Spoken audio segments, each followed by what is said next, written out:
Hey everybody, this is William from the Godzilla Files coming at you today with a movie review. And today we're going to be looking at Godzilla King of the Monsters. Now this is going to be full of spoilers, so if you haven't seen this movie yet, I don't know why you haven't, but if you haven't for some reason, stop now because I'm going to be talking about a bunch of things that I liked, didn't like, and they could lead into some spoiler territory. So you've been warned, but let's jump right into this review. So starting off strong, I want to talk about the kaiju because this is the film's strongest point. The kaiju new and old look amazing. I'm so interested in the new ones, like the giant spider, the behemoth, even the new Muto. I'm very interested in those. I want to see more of them in the next film, and I really hope we do. That's one of the things that I liked about the end credits was that they had all the news clippings, and to me, it's a great way to flesh out the world, and they did talk about some of them. So again, I'm really excited, and I hope that they come back for other films. So this film really focused on Ghidorah, Mothra, Rodin, and Godzilla, and they're all done just amazingly. So right off the bat, let's talk about King Ghidorah, because to me, he is the most impressive CGI character in a very long time. He is truly stunning in every way. When you look at him, it's so impressive. They've taken bits and pieces from past Ghidorah films and really taken the best pieces and created what I kind of would consider a perfect Ghidorah design. Each head has their own personality, which I think works great, and it really does help make the creature feel alive. The middle one is definitely the leader, and the one to the right is just an idiot, which is great. He's very funny, and even when he's not meaning to be, but it just all works very well. And I think Ghidorah, I hope, comes back for maybe another movie. I know that head is out there, but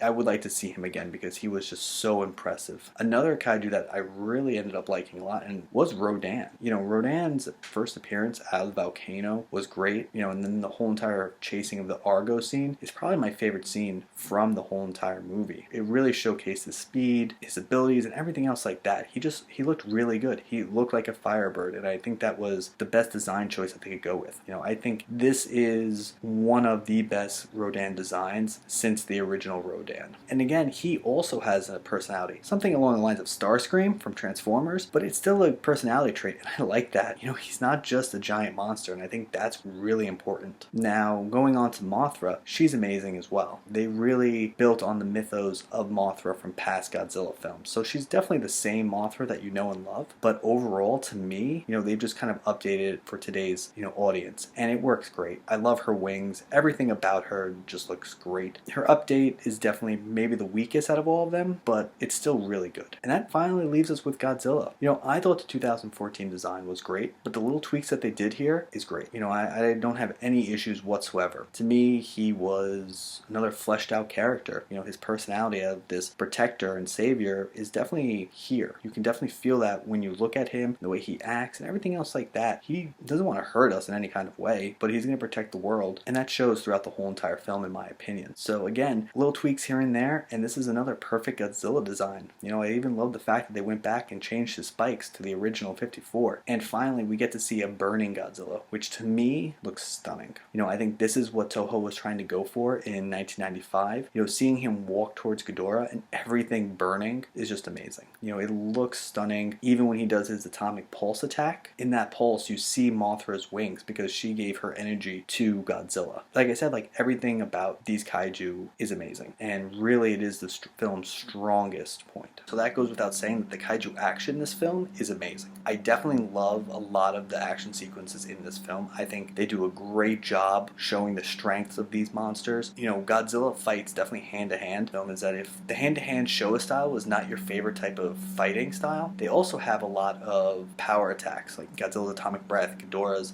gravity beams. So if you like that Heisei style where they were, shooting energy beams at each other the whole time, that's also portrayed in this film. So there's a healthy mix of how these kaiju fight. And I think that's great because each action sequence definitely feels unique. And another thing that helps these sequences is the music. To me, this is probably some of the best music in the Godzilla series. I love how the composer created new pieces of music, but added in the old scores and themes from past Godzilla films. They figured out a way to make make the Godzilla theme feel correct right where it's supposed to be. So if you love the Godzilla music, you're not going to be disappointed. And like I said, it really does help these action sequences. Another thing that I actually did like was the family storyline. Overall, the family is probably the strongest part of this film. And to me, I really did like the whole dynamic between the father and mother. I thought you could really feel that there was some tension there. Even though we didn't get to see too much of their history, you could feel like they were a family and that the events of 2014 really broke this family apart. So everything is happening. Like when the mother releases King Ghidorah, you're kind of shocked about it. You're not really sure what's going on at that point. You don't know what side she's on. But to me, when she does that, it kind of makes sense as you get to know her more, and she tells them why she's doing everything. And the father is having a natural reaction to that as well. So again, it just feels like these two actors definitely had a connection there. And even the daughter, I thought, was great. She was a fine addition to the movie. I hope we do get to see more of her. Another character that I want to talk about is Dr. Serizawa. I loved him as well. I think besides the family storyline, I loved his storyline the best. You know, he is all for Godzilla. And, you know, his character might not have changed too much from 2014, but, you know, there is still some growth, you know, and I think he's very important. I think he kind of gives us the information that we need as an audience member. And because his character is developed and because he was in 2014, there is still a connection there. So when he sacrifices his life to bring back Godzilla, you know, there is definitely like, oh man, I can't believe this is happening. So, you know, those two pieces I think are actually some of the strongest in this film when it comes to the human characters. So I've just kind of talked about some of the things that I really liked, and there is a lot more about this movie that I can go on about that I like, but I think it's important to talk about some of the things that I felt didn't work in this film. And the first is definitely the human characters. Overall, besides the ones that I mentioned, most of these characters are forgettable. Honestly, I think they should have cut some of them out. You know, I think there's way too many characters which bog down the whole entire plot, and I think if they were actually able to cut some out and develop some of the other characters, I think it would have actually been better overall. You know, there are some interesting characters here, but none of them ever get a time to shine in any real meaningful way. And when you're following about, I think, maybe 10 characters, you know, you're just not going to care, or you're just not going to be able to remember every single person. The Mothra twins make an appearance in this film, and I really like them, but they don't get really anything to do. So I almost hope in the next one that they are one of the few members of this film that get brought back, because I think there was too many army characters, I think there was too many scientists.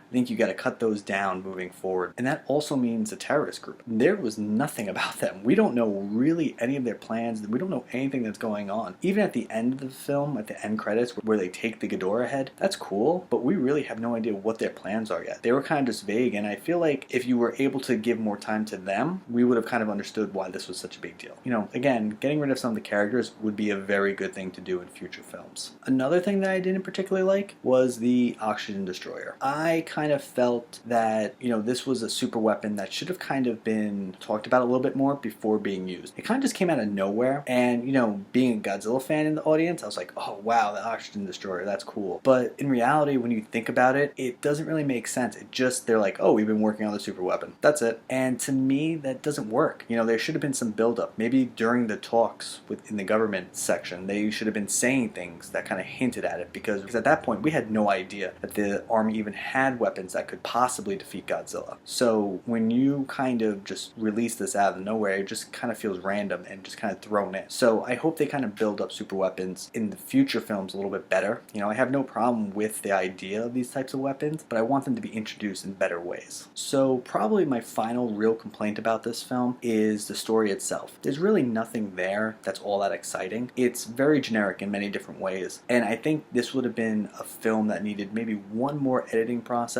you know, to really tighten up the story, the characters, because I think if you lost some of the characters, I think the story would have come around better. I think there would be a little bit more time to develop ideas in this story, which, by the way, there are some great ideas. There's just not enough time to develop it because the story is moving so fast. You're going from point A to point B to point C so quickly that you don't have time to breathe. And then when you finally do, they have to drop so much information on you that it kind of makes the whole scene just slow down and just be a slog to get through, which isn't fun. So, to me, they really need to work on this going forward, because the best kaiju films are able to find a way to mix the human drama and the kaiju action together. And this one is definitely severely lacking in the human drama. So, to me, this is a good Godzilla film, but it could have been a great one if they could have figured out a way to balance it a little better. So yeah, I mean, honestly, those are my major complaints. There's nothing else that I would really want to talk about. To me, everything else would kind of be nitpicking. I think this movie, like I said, is actually a pretty good movie overall. For me as a Godzilla fan, I loved it. I think there are things that definitely hold it back from being a great film, and the criticisms that it did receive are justified in my opinion. So while this might not be my favorite Godzilla movie of all time, it's definitely not my least favorite as well. So alright guys, let me know in the comments below, what do you think of this film? Is it one of your favorites, or is it something that maybe is in the middle? Let me know. I'm always interested in what you guys think. And as always, I hope you enjoyed my video review.